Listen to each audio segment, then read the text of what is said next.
calories from carbohydrates.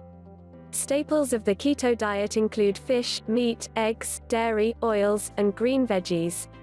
Whether or not you should try the diet depends on your goals, but research has found it may not help your run performance. Chances are, you've heard someone in your run club or even a friend talk about the ketogenic diet. It's being buzzed about right now thanks to claims that it's an effective way to lose weight, but you may still be wondering, does keto work? And whether runners should try it is still up for discussion. Here, we tap top experts to help set the record straight. The keto diet, unlike low-carb, high-fat diets, the ketogenic diet or keto diet sets very strict guidelines on how to break down your macronutrient, carbohydrate, protein, and fat intake. Those following keto consume 80% of their calories from fat and almost zero from carbs, the fuel source your body and brain prefer to tap first. Staples of this diet include fish, meat, eggs, dairy, oils, and green veggies. Even healthy, complex carbs like whole wheat pasta, rice, potatoes, and fruit are off limits this trendy diet. Here's what you need to know. Here's how the keto diet works. When your body no longer has access to fuel from carbohydrates, either because they've been cut from your diet or you haven't eaten in a long time, it goes into a state called ketosis. That means, your body looks for the next best fuel source, fat. And it uses the available fatty acids to produce a compound called ketones, which is why people who are in ketosis and eating more fat will start to burn more fat. Keto diet pros: while our bodies prefer to feed on carbohydrates, ketones can actually fuel the brain and body, says Lizzie Kasparek, RD, a sports dietitian with the Sanford Sports Science Institute.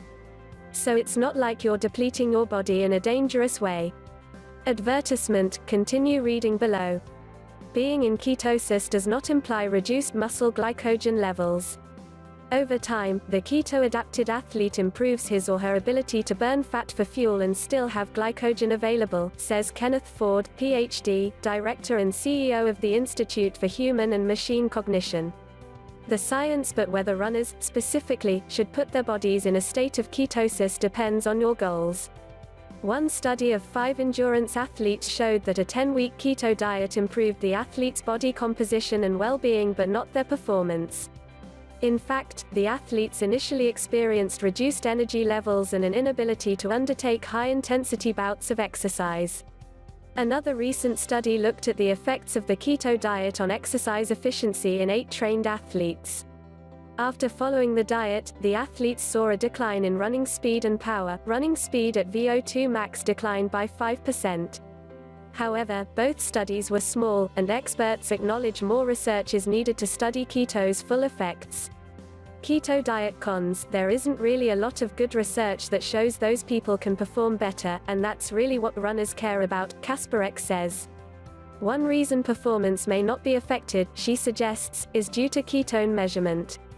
Diabetics have to routinely measure their ketones. If levels are too high, it can indicate a major complication of diabetes. But many people who casually try a keto diet don't measure ketones, so they may not actually be in a state of ketosis. Ford also points out that in the studies looking at ketosis and performance with negative results, the athletes are not often sufficiently fat adapted when the body is trained to tap fat stores for energy, which can take several months, or even in ketosis, making it hard to truly gauge whether the diet is effective when it comes to performance.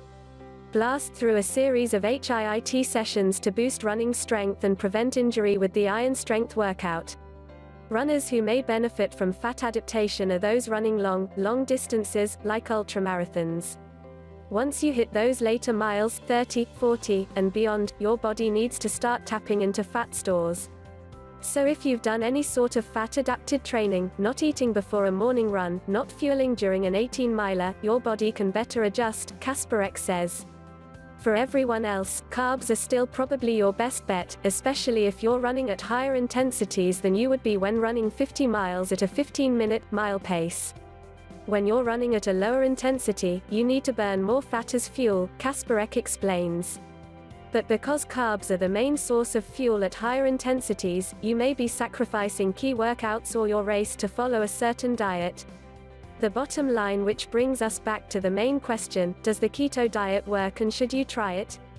The bottom line is, if done right, runners who need to be able to tap into fat stores over long distances may benefit. But that's not to say those benefits can't be reaped by following a low-carb, high-fat diet that doesn't put your body into ketosis instead. Runners who enjoy shorter distances at faster paces or who incorporate high-intensity workouts into their training are still better off eating a healthy, balanced diet that includes